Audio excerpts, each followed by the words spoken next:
So we recently took our first trip out in the land yacht, and we went up through Central Texas, over into New Mexico. We went through Nevada and over into San Diego and back. And on our way, we stopped off in sort of centralized Texas, near Glen Rose, in a place called Meridian.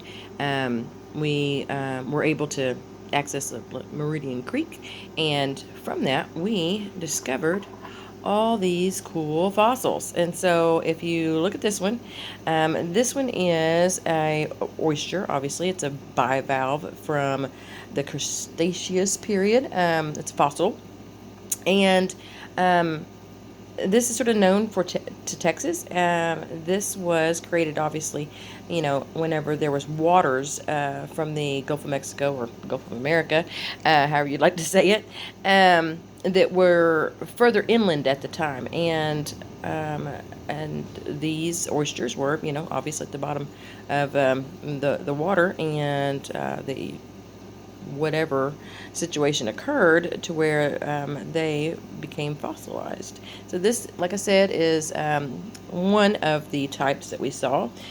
We also found this type. I don't know if you can see it very well. It looks like, okay, so there's two different kinds it could be. It could be an Arctic deer heart clam, which is like, it'd be half of it. So that on one side and then that on the other side would come together to look like a heart. However, in doing some research, I figured out that this is probably what they call a Gryphaea. Well, the colloquial name is a devil's toenail. So I can actually say that and and not sound like a fool. So what I think this is actually one of the devil's toenail clams that they had. They also have these in the area, and these are along the same line as a bivalve that is from the Cretaceous period. And this little guy I thought was like really cute.